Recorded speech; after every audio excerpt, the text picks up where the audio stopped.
Good morning વિદ્યાર્થી મિત્રો. હવે પછીનો આપણો આગળનું જે પ્રકરણ છે એ છે પ્રકરણ નંબર 3, માનવ પ્રજનન. બરાબર. આપણે પ્રકરણ નંબર 2 બરાબર સમજપૂર્વક સારી રીતે આપણે સ્ટેપ વાઇઝ પૂરું કરેલ છે.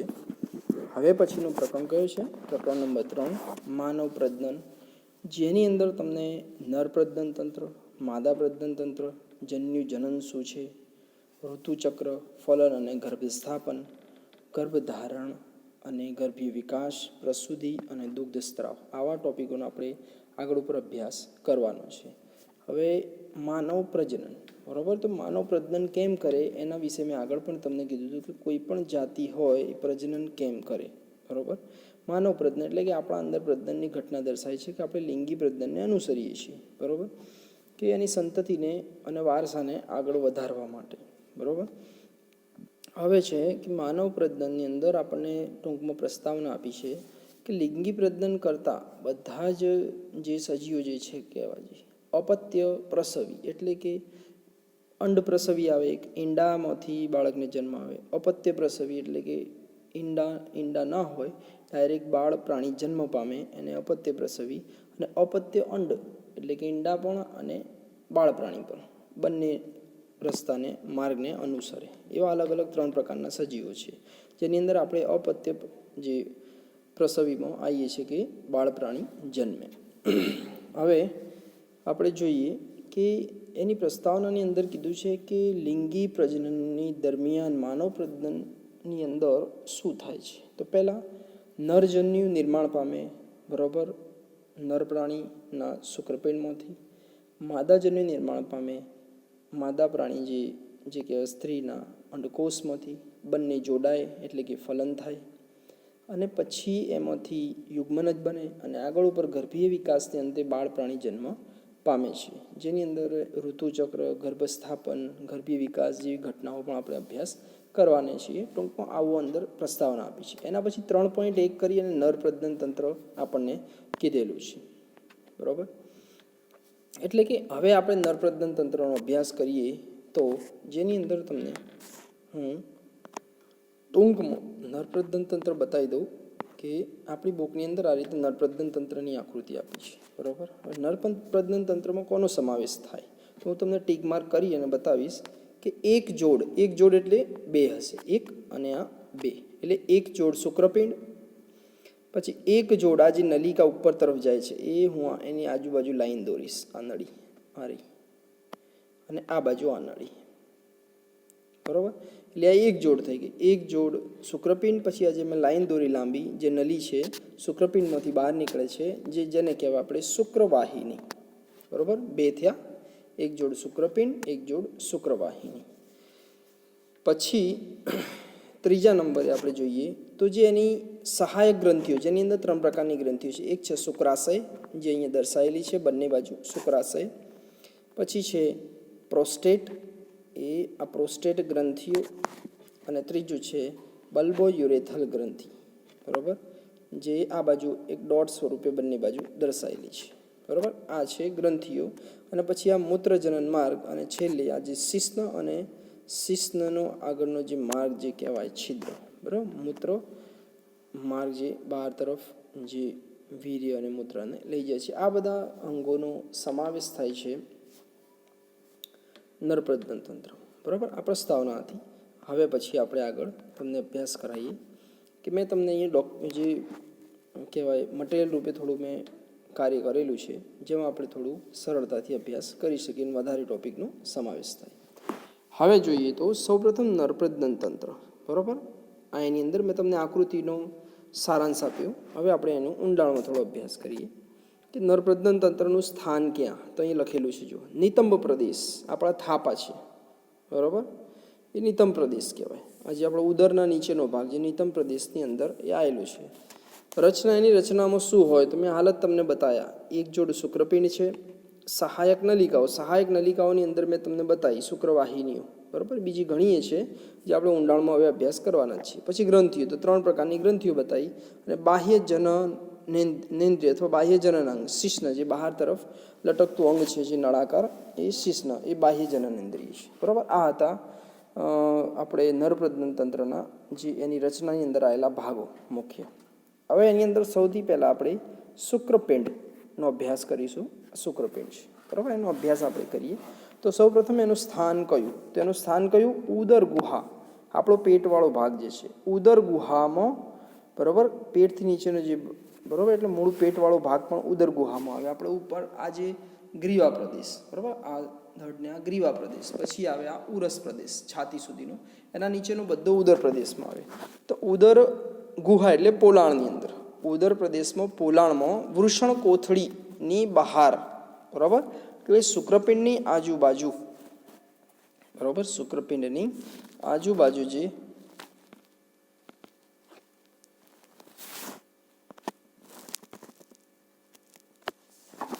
જો તમને હું અહીંયા બુકની અંદર થોડું તમને અભ્યાસ કરાવી દઉં. આપણી એક આકૃતિ છે એની અંદર આપેલું જ છે એક આપણી આકૃતિમાં, તો તમને પેનથી હું થોડો હાઇલાઇટ કરીને બતાવી દઉં કે આર્ય ભાગ જો એ આ કીધી છે વૃષણ કોથળી, એ આ છે વૃષણ કોથળી આરી, બરાબર, જેમાં શુક્રપિંડ, આ શુક્રપિંડ છે.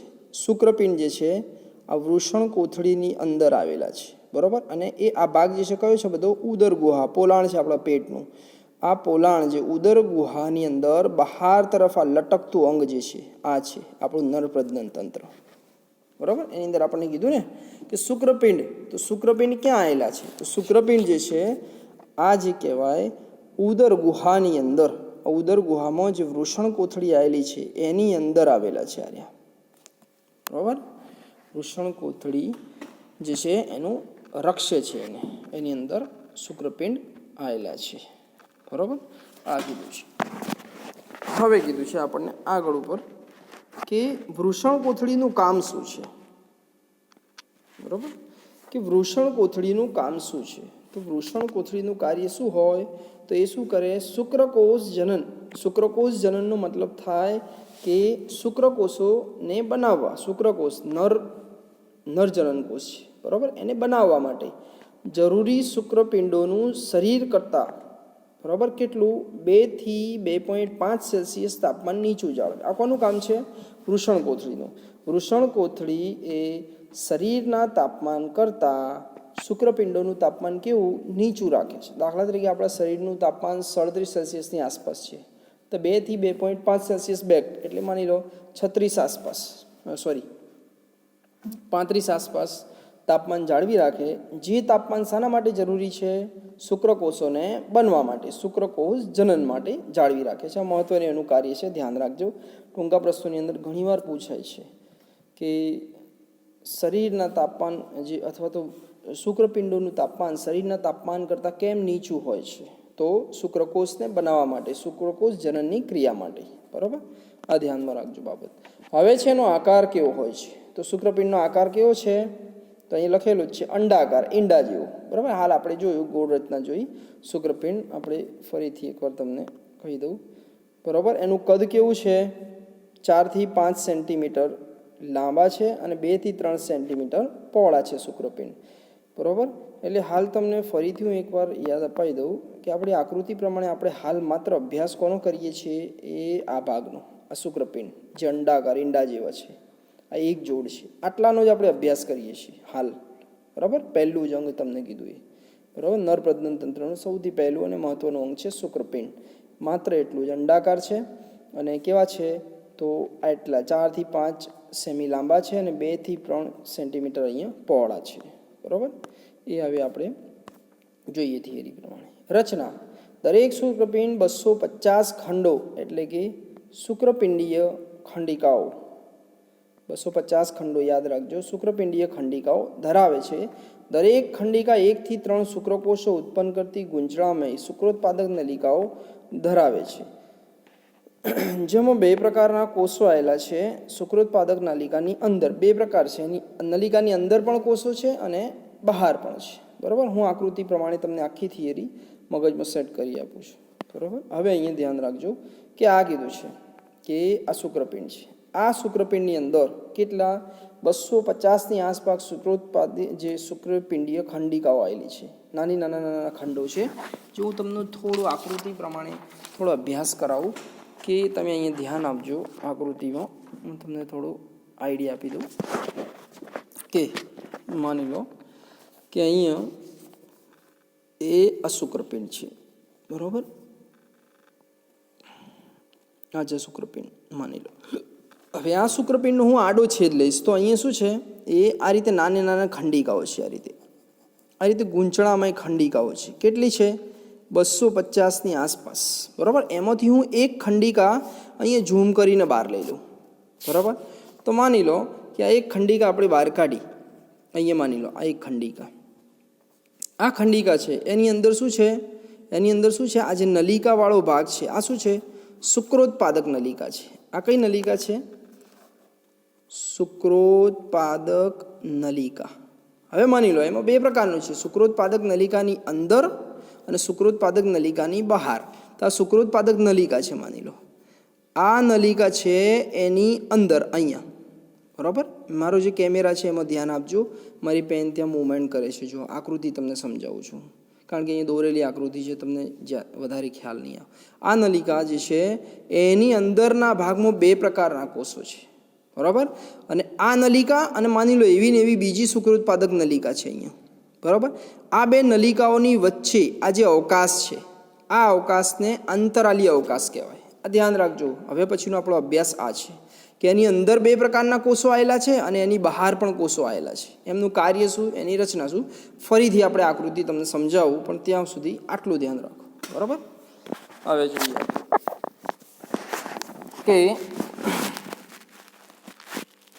અહીં જો કે અહીંયા કીધું છે કે આ જે 250 ખંડો આવેલા છે શુક્રપિંડીય ખંડિકાઓ, એ દરેક ખંડ 1 થી 3 શુક્રકોષો ઉત્પન્ન કરતી ગૂંચળામય શુક્રોત્પાદક નલિકાઓ. મેં તમને કીધું શુક્રોત્પાદક નલિકાઓ ક્યાં હોય, તો શુક્રપિંડની અંદર શું આવેલું છે? શુક્રપિંડીય ખંડિકાઓ. એ ખંડિકાઓની અંદર શુક્રોત્પાદક નલિકા આવેલી છે. હવે શુક્રોત્પાદક નલિકાની અંદર મેં અહીંયા લખેલું જ છે, જો એની અંદર બે પ્રકારના કોષો છે. એક છે નરજનન કોષો, જેનું બીજું નામ છે આદિ શુક્રકોષો, અને બીજા છે સર્ટોલી કોષો, બરાબર. સર્ટોલી કોષોનું કાર્ય વારંવાર 1 માર્ક્સની અંદર પૂછાયેલું છે, ખાસ ધ્યાન રાખજો, બરાબર. ખાસ ધ્યાન રાખજો, મોસ્ટ એમ્પિક ક્વેશ્ચન છે. સર્ટોલી કોષોનું કાર્ય અને સ્થાન કયું? તો માની લો સર્ટોલી કોષોનું સ્થાન કયું, તો શુક્રોત્પાદક નલિકાઓની અંદર આવેલા છે. અને એનું કામ શું છે? જનન કોષોને પોષણ પૂરું પાડે. કયા જનન કોષો? તો આ બાજુ આ બીજો પ્રકાર છે ને, આ કહેવાય નર જનન કોષો કહો, આદિ શુક્ર કોષો કહો, અથવા જનન કોષો કહો, જે પણ શબ્દ વાપરો. એને શું કરે છે? પોષણ પૂરું પાડે. તો આને કોણ પોષણ પૂરું પાડે? નર જનન કોષોને, તો અથવા આદિ શુક્ર કોષોને સર્ટોલી કોષો. તો આ સર્ટોલી કોષો આને પોષણ પૂરું, એનું પોષણ મળી ગયું એટલે એ પછી તરત જ શું કરશે? પોષણ મળી જાય એટલે એ અર્ધીકરણ પામશે. અહીંયા મેં જો લખેલું છે, એ અર્ધીકરણ પામે.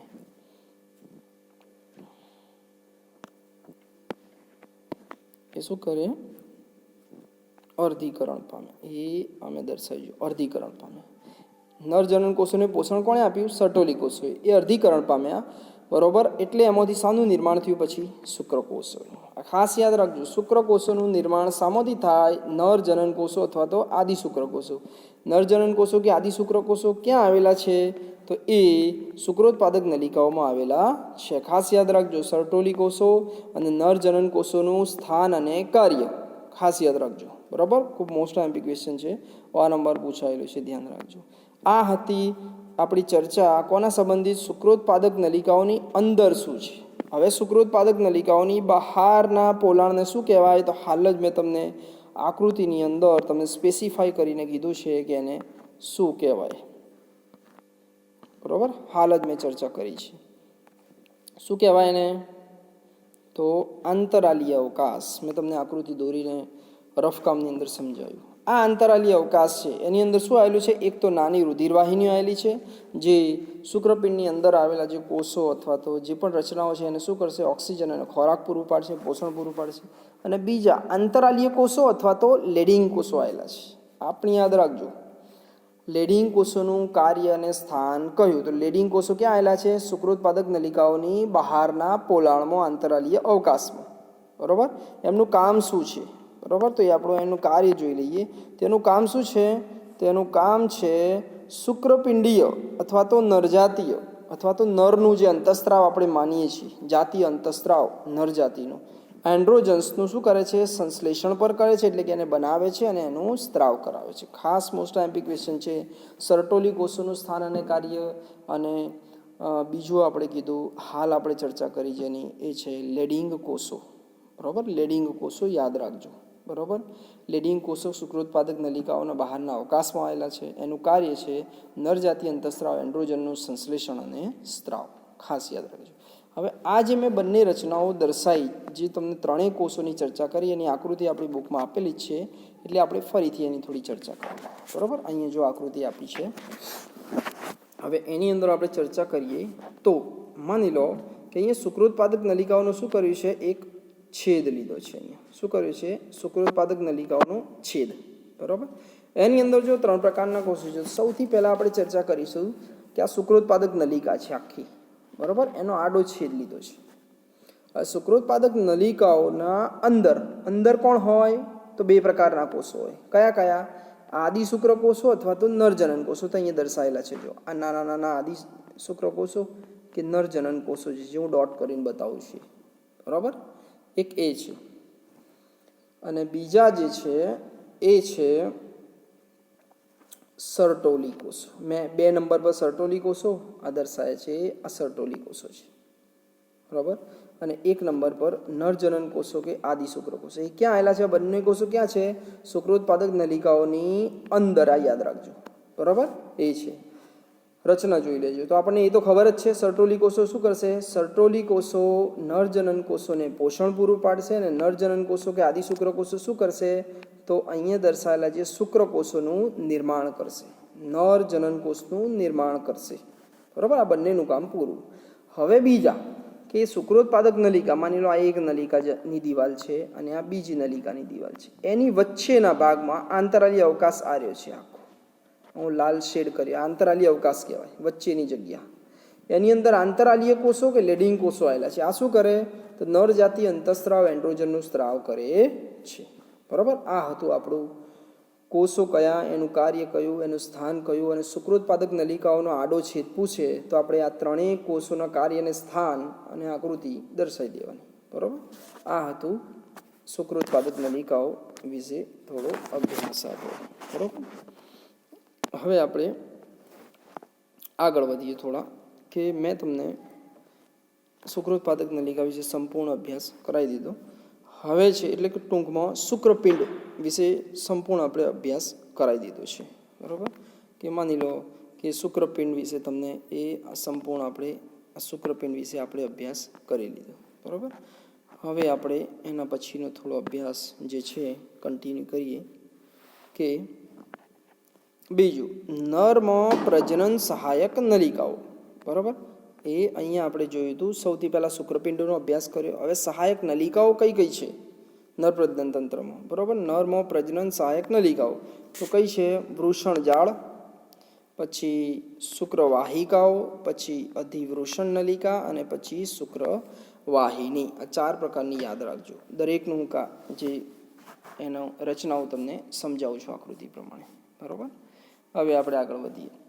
તો સહાયક નલિકાઓ ખાસ યાદ રાખજો. ટૂંકા પ્રશ્નોની અંદર આ ક્રમ, ચડતો ક્રમ, ઉતરતો ક્રમ સહાયક નલિકાઓનો, અથવા તો નર પ્રજનન તંત્રની નલિકાઓનો સાચો ક્રમ, ઉચરતો ક્રમ, ચડતો ક્રમ, અથવા તો શુક્રકોષોનું વહન માર્ગ, આ રીતે પણ પૂછાઈ ગયેલું છે ક્વેશ્ચન. અહીં મેં લખેલું જ છે જો, એટલે આનું થોડું ધ્યાન રાખજો. બરાબર, હવે હું તમને એનો વિસ્તૃત અભ્યાસ આપણે કરી લઈએ.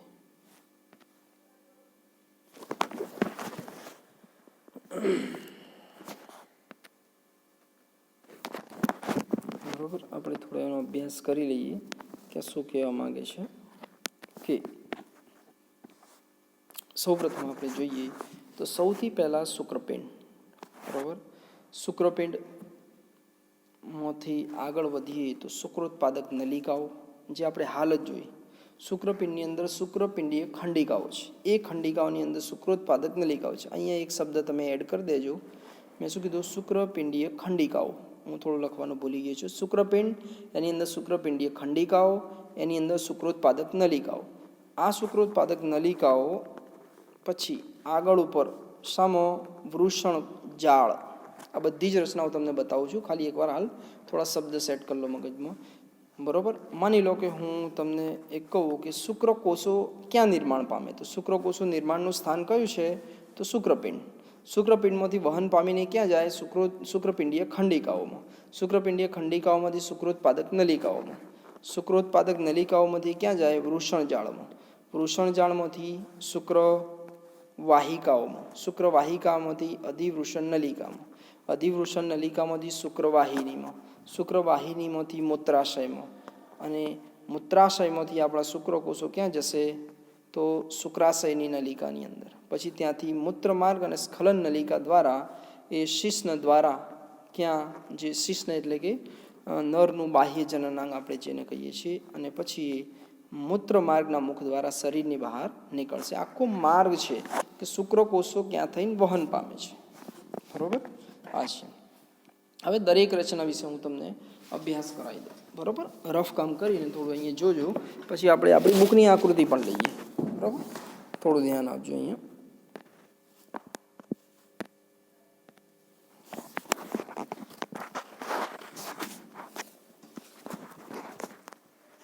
કે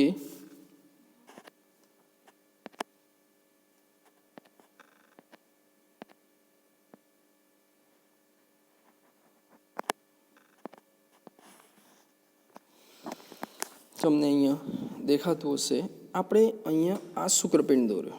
બરાબર, માની લો કે હું અહીંયા તમને એક અંડાકાર શુક્રપિંડની રચના આપણે દોરી દઈએ. એ માની લો શુક્રપિંડ છે. બરાબર, આ શુક્રપિંડની અંદર આ નાની નાની ખંડિકાઓ છે. માની લો આ ખંડિકાઓ છે. બરાબર, આ ખંડિકાઓની અંદર કોણ છે, હું આખી સિક્વન્સ બોલું છું, યાદ રાખજો. સૌથી પહેલાં શુક્રપિંડની અંદર શુક્રપિંડીય ખંડિકાઓ 250 આસપાસ. એની અંદર આ એક ખંડિકાની અંદર શું હશે, શુક્રોત્પાદક નલિકા. આ શુક્રોત્પાદક નલિકા જે છે, શુક્રોત્પાદક નલિકા જે છે એ, બરાબર, શુક્રોત્પાદક નલિકા જે છે એને આપણે તોડીએ તો એની અંદરથી શું નીકળે, આ વૃષણ જાળ. બરાબર, આ વૃષણ જાળ હોય એની એક નલિકા આગળ ઉપર કોને મળે, એ શુક્રવાહિકાને મળે. શુક્રવાહિકાને. શુક્રવાહિકાઓ આગળ ઉપર જે છે એ રચના બનાવી અને શુક્રપિંડની ઉપર આ રીતે જે રચના બનેલી છે આપણી બુકની અંદર, એ આ રીતે શુક્રપિંડની અંદર ઉપરની છત ઉપર જે જાળી જે બનેલી છે એ છે અધિવૃષણ નલિકા. શું છે, અધિવૃષણ નલિકા. આ અધિવૃષણ નલિકા આગળ ઉપર ગૂંચળામય થઈ અને એ સામો શુક્રવાહિની શું બનાવે, શુક્રવાહિની. આ યાદ રાખજો. આ શુક્રવાહિનીઓ આગળ ઉપર આ રીતે મૂત્રાશય ઉપર પાસ બનાવશે બંને બાજુ.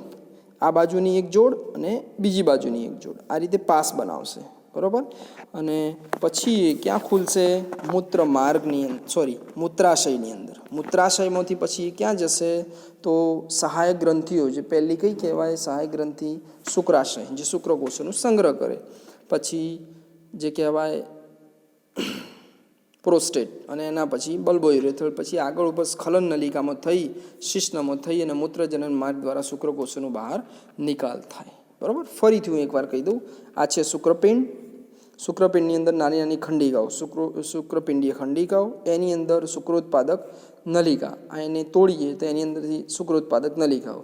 શુક્રોત્પાદક નલિકાઓમાંથી આ શું છે, વૃષણજાળ. વૃષણજાળ આગળ ઉપર કોને મળે, શુક્રવાહિકાઓ. શુક્રવાહિકાઓ જે છે એ કોને મળે, તો શુક્રપિંડની છત ઉપર આવેલી અધિવૃષણ નલિકાઓ. અધિવૃષણ નલિકા આગળ ઉપર ગૂંચળામય થઈ, પરિપક્વ થઈ અને શુક્રવાહિની સાથે જોડાય. આ શુક્રવાહિનીઓ મૂત્રાશય ઉપર પાસ બનાવે બંને બાજુ, એક જોડ, બે નંગની અંદર. પછી મૂત્રાશયમાંથી સહાયક ગ્રંથિઓ સ્ખલન નલિકામાં થઈ શિશ્ન દ્વારા એ બહાર નીકળે. બરાબર, હવે આપણે એનો થોડો ફરીથી તમને એ કરાવું. આપણી બુક પ્રમાણે આકૃતિ લઈ લઈએ. બરાબર, એટલે બંને એકદમ ક્લિયર થઈ જાય આખો માર્ગ. આપણે બુકની આકૃતિ લઈએ. આ આવી જાઓ, અહીંયા જો કે આપણે જોઈએ તો સૌપ્રથમ આપણે જોઈએ તો અહીંયા, બરાબર, આ શુક્રપિંડ છે. બરાબર. શુક્રપિંડની અંદર આજે આપણે જે કાળો ભાગ જે દર્શા આ ખંડિકાઓ છે, શુક્રપિંડીય ખંડિકાઓ. આ ખંડિકાઓ આગળ ઉપર શુક્રોત્પાદક નલિકાઓ. શુક્રોત્પાદક નલિકા કોને મળે? વૃષણ જાળ. એ આ સીધી સ્ટેટ બતાવી ને, એ વૃષણ જાળ. વૃષણ જાળ જે છે આગળ ઉપર શુક્રોત્પાદક નલિકાઓ, શુક્રવાહિકાઓને. શુક્રવાહિકાઓ કોને મળે? તો મેં તમને કીધું શુક્રપિંડની છત ઉપર આજે અધિવૃષણ નલિકાઓ. અધિવૃષણ નલિકા આગળ ઉપર ગૂંચળામય થઈ પરિપક્વ થઈ અને શું બનાવે? શુક્રવાહિનીઓ. શુક્રવાહિનીઓ બંને બાજુ મૂત્રમાર્ગમાં આ રીતે પાસ બનાવે, પાસ યુ આકારનો. જે કોને મળે? મૂત્રાશયને મળે. મૂત્રાશય આગળ ઉપર ત્રણેય પ્રકારની સહાયક ગ્રંથિઓ, શુક્રાશય, પ્રોસ્ટેટ અને બલ્બોયુરેથ્રલને મળે. અને આ ત્રણેય ગ્રંથિઓ આગળ ઉપર કોને મળે? આ સ્ખલન નલિકા કહેવાય, જે વીર્ય અને મૂત્રને બહાર લઈ જાય.